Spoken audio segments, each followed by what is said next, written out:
Hello, I'm Airpack1 and I paint liveries.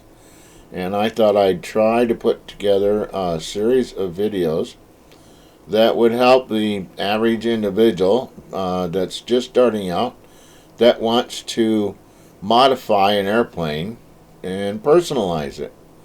Um, there's a lot of stuff out there that's built into MSS Flight Simulator to allow you to change your registration numbers and stuff like that. Um, but you pretty much, have to go in and set those things. So I've already got MSFS up and running, and if I have the Got Gravel Savage Gravel chose, and I'm going to pick um, a general livery and take a look at it. It could be anything, any one of his. Um, it gives, in this window here, it gives you the option to customize, and you can change your tail numbers and stuff like that. Whether it stays that way, all depending on all these different changes that come along to the updates that they do. It can and cannot be there the next time you open up the program. But when you do these, you're pretty much stuck with standard whatever Azobo has chosen as their font and style and placement and so forth. So it's kind of limiting, and there's no place in here to change anything on the aircraft if you want to eliminate something, say a decal or so forth and so on. So I thought I'd show you how to customize your aircraft, and this set of videos is designed strictly for the beginner. So if you know how to do all this stuff, this video would probably bore you. I thought it was important, first of all, to let you know that there's a few things that you're going to need. I'm going to open up my community folder. I have a separate folder, community add-ons. I use an add-on linker that's available on FlightSim.2, and I have all my sceneries and aircraft on a different drive, totally separate from the community folder. And what this does is it basically puts a little marker in the actual community folder. The community folder doesn't actually contain the liveries anymore. It makes it a whole lot easier, especially when updates come along, if you want to turn all this stuff off instead of having to empty your community folder. It also makes it easy to do troubleshooting. There are files that can conflict with other files and can cause what's called a CTD, or crash to desktop, and that's one of the first places that you want to look. Anyways, this is about modifying aircraft and not setting up files. Most folks will stay away from the actual Azobo aircraft so they don't mess them up. Unfortunately, sometimes you have to draw from them. So I'm going to show you really quick. I've gone out of my folder and into where my MSF community folder is. And if I open up the community folder, you see all these windows with little arrows. Those are the tags that my linker puts in there. But what I'm going to do is go down here to official. This is where you're going to find the actual aircraft, the one store.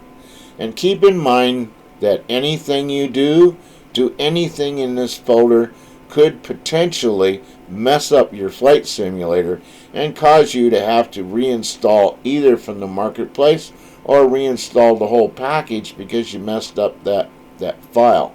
So anytime you're in here, if you're going to do anything, make a copy of it onto your desktop, or back up the files that you're going to modify and put them in a safe place somewhere so that if you do mess it up, you can completely go back and restore things.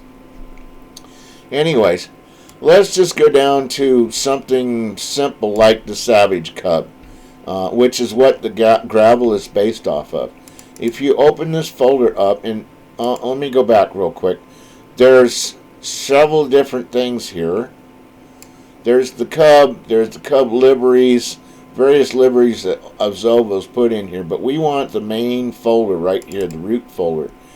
And don't worry about all this stuff in here yet. We're going to go to Sim Objects, to the Airplanes, Savage Cub, and then the main file that we're going to be worried about here is the texture and maybe the panel file.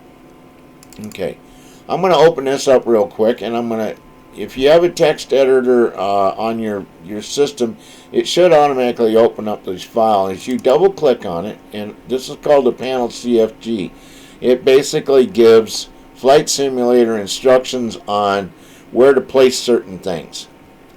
And it's pretty simple. It deals with a V cockpit, which is virtual cockpit. And I don't even look at any of this up here. I'm not a programmer. I don't mess with gauges and things. But if you get on here where it says V Painting 1 and V Painting 2, you'll notice it says interior and exterior. Alright. Down here is a string called Painting, Registration HTML, Font, Color equals black. That tells it that the font that's placed on the outside of the aircraft is going to be black. And then there's a set of numbers. This set of numbers tells it where to place that registration.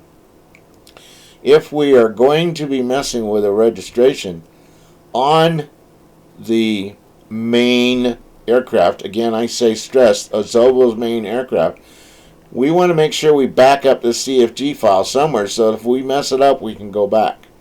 Again, save files always. If you're going to put your own registration number on a standard in-house aircraft, you're going to have to go into this file and you're going to have to change these last two numbers to 0 so that you have 4 zeros here. So basically, if you highlight it and you hit the 0, make sure it's 0 and not O. Alright, so if I change those and I save this file, every time those aircraft will boot up, there won't be a registration number on the outside of the aircraft, either on the fuselage or on the underside of the wing. This is not true for every aircraft. There are some aircraft, like there's an ultralight, and you are constantly seeing that registration number underneath the wing from that ultralight. It will have it can have two of these exterior registrations. So it might be painting 02, painting 03, and you'll have an interior. And what this interior is it puts that registration number somewhere on your panel. So if you wanted to change if you had a different panel and you wanted to change the thing from white to black, all you'd have to do is in here where it says white, change that to black. And notice it's in lowercase letters. There are some common colors such as black, white, red, gray, I think, that it understands. You can also go in and get I think it's the hex number and place in here for a certain color. Anyway, this is where all that magic happens. So again, if you want to remove the registration numbers from all of the aircraft in one of Zobo's packages, this is where you would do it. I'm not going to do this. I'm just going to cancel this out without saving because I don't want to mess with my actual aircraft. Don't worry about this panel XML. You're not going to be getting into that much detail. The next file that you want to be familiar with is the texture file. This file contains all the different plates for the computer to draw from to put the textures on the aircraft or the 3D model. And each one has two files. There is the actual texture file, and then there is a DDSJSON file, which gives the computer, again, a set of instructions on what to do with this file. what I'm going to do, I want to be able to see all the designations. So I'm going to go up here to this line right here where it says date name. And I'm going to wait till I get that little black line, and then I'm going to click on it, and I'm going to slide this over. I'm left clicking. Now I can see everything. I got an albedo, a comp, and a norm file. And generally, these are the three files that make up all the texture on the aircraft. The albedo file is the actual colors. The comp file gives it's a combination of roughness, a couple other files, which deals with light and how light reflects and what it shows you. So if you have, say, an all-metal aircraft, this comp file is going to tell the computer how it should, or it will make it look like chrome, or it will make it look like bare metal, or it will make it look like flat. So like if you had a flat paint job on it, like say a camouflage paint job, this is where that magic happens. The normal file, basically in non-layman's terms, fakes your eyes into seeing stuff that's not there in the 3D model. So if somebody did not model rust, the pitting that you would get from rust, or say the look of carbon fibers so that you get all the little nooks and crannies and stuff that's in the paint, this is where that takes place. This guy is the most complicated of all to work on. The texture file and the comps are pretty easy. This is finicky, and it's got to be just right or it doesn't work. And that's all the way from opening up and saving it. If the format's not correct, absolutely correct when it's saved, it will not work, and your airplane will look like absolute junk when you open it up into Flight Simulator. So if you're a beginner, I would advise that you stay away from it. If you're more advanced, then I would say that in order to get somebody to look really, really cool and awesome, you need to adjust all three of these files. They work in unison to make something really look cool. But for what we're doing right now, and what you probably want to do to get started, all you need to really concern with is the color file, which is the fuselage albedo, or whatever wing, fuselage, landing gear, and the comp file. The comp file not so much, but I'll show you why that's important here in a little bit. I'm going to twirl one of these open. I'm going to right click on it. My 2D software, which is you're going to probably start working in. Although if you're brand new to this, I would highly suggest that you download a copy of Blender, and Blender is a 3D program. I would highly recommend that you you get that, download it, and slowly learn how to use it. When you go into that, don't go into it thinking, oh, I got to learn all this stuff and be a modeler. What you're doing is in painting virtually has nothing to do with modeling. So what you basically need to do is learn how to manipulate and move objects and things around in 3D space. Anyways, not too much into that. I'll cover that later on in this series. So what I'm going to do is open with Photoshop, and I'll just show you what's in here. This video might be a little long, and I'm sorry, but I want to get some of these important aspects out of the way first. Okay, and it's giving me some load options. I'm not going to mess with it. I'm just going to go OK. And what you see here is a blob of yellow. A mess, isn't it? You can barely just kind of make out what might be a side of a fuselage here and here.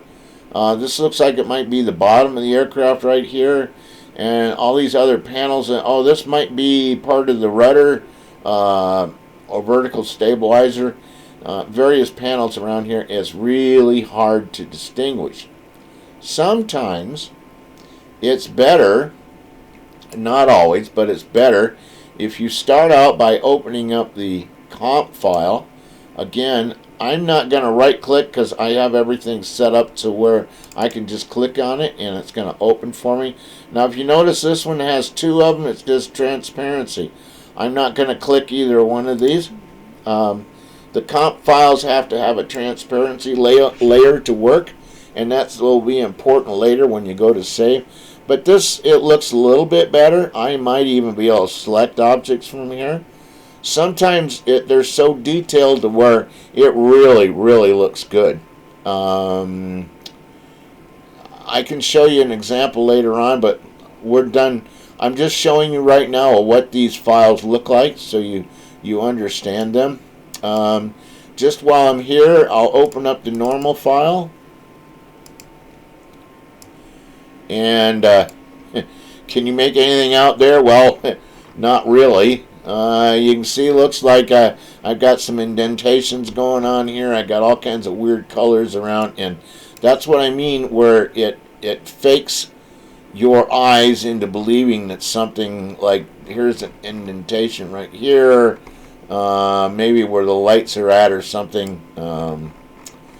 This may be some rough panel areas or something, and you can see the detail down here, how it's indented, and it looks like somebody stamped a print in here. This is actually a panel. It's a door. The rivets sticking out on the fuselage, the bumps there, some lines that would show indentation where a panel might be. Again, some bolt heads, nut heads, and stuff like that. Anyway, that shows you what the three files look like. I'm going to close this out without saving, and I'm going to close this out with saving. While I'm here real quick, just a common thing. Red usually is a high gloss or a gloss paint job. It's just a plain.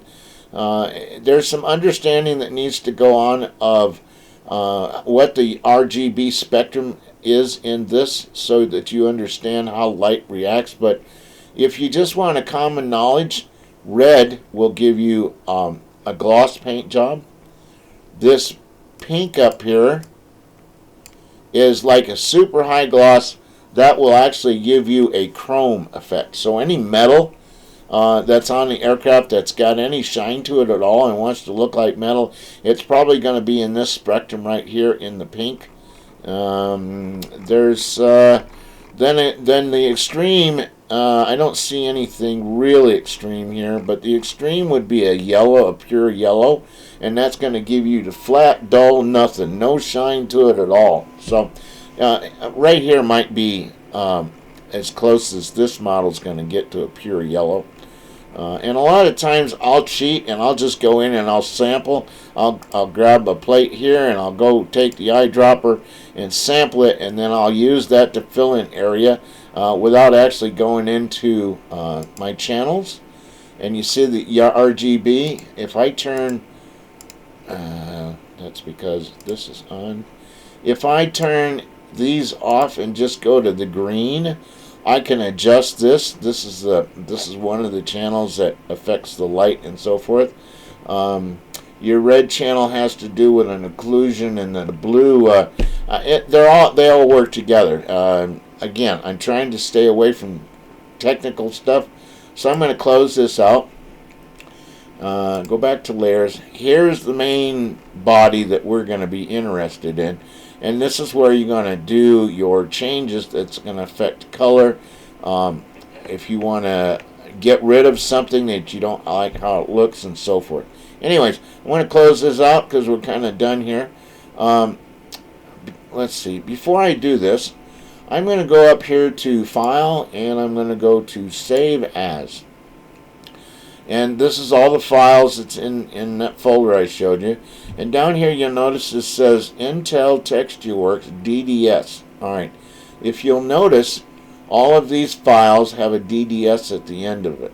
That is a file format that Microsoft Flight Simulator uses to store these files, store and access. And they have to be saved in that format in order for Microsoft Flight Simulator to use them. Alright, this app, this Intel TextureWorks app, does not come with Photoshop. If I twirl this open, I have two of them. I have the Intel one, and come down here and you'll see that I have an NVIDIA TextureWorks. This comes straight from, if you have an NVIDIA card, I don't think it really matters, but you'll have to go to the NVIDIA site to get this tool or app. Download it through their site. I think they require that you sign up as a developer or something like that, and then you can download the tool and import it in and set it up in Photoshop. Again, the Intel, you just go to Intel, go to internet and type in Intel TextureWorks, and it will show up, and you can download it and install that app. This allows Photoshop to open up these files and to save them properly. If you've ever tried to open a file up and you get a blank screen that's saying it don't understand in Photoshop or maybe some other program, this is why. Alright. Just because I'm going to close Photoshop because I'm done. I don't want to make any changes right now. I'm just showing you the options. There are some free software out here. PaintNet is one of those. So I could right click on this, and I could open with PaintNet, and this is PaintNet. And it basically does the same thing. I'm not familiar with PaintNet. I use PaintNet to do certain functions, mostly dealing with, in my purpose, to resaving normal files back to their proper format, because there's some issues with the apps that are in Photoshop that just doesn't quite work right. Anyways, this is a pretty simple program. I tried to do some functions in here, and I can do them by hunting, pecking around, and making things work. But once, like I said, this is not my program of choice. Anyways, there is another free program that you should probably download if you don't have Photoshop and you want another choice, something a little more powerful than Paint.net. And I'm going to right click again and go down to Open With and GIMP. GIMP is a open source freeware program. You can download that, and there's plenty of instruction videos out there on how to use this program. Just go ahead and open. And again, here we are. We've got our texture. This is similar to Photoshop. A lot of the same command works. You still have layers. Instead of labels for different things, like here's your different layers, your RGB, and some other stuff here. Anyways, I'm not trying to teach you how to use any of this stuff. I'm just showing you what's available. And this is free. You can download it and learn how to use it. And I know some wonderful people that this is all they use. They use GIMP to do all their stuff in, or at least they did. And I'm going to close this out. And then GIMP works primarily in PNG, which is another format. You can convert, you can take one of these files and open it up in PaintNet, and then you could save it out as a PNG file and then bring it into GIMP and work with it. Or you can just open them up in GIMP and work with them. But I recommend that you save them out. You convert them to PNGs, do your work on them in GIMP, and then take them over to PaintNet and save them out in the proper formats. This video is getting a little long, so anyways, I'm going to close. I'm going to close out of this folder, and I'm going to talk about PaintNet real quick and talk about no, you know what? Let's end this here, and I will go into video 2, and we'll just expand and go on to better things. So stay with me.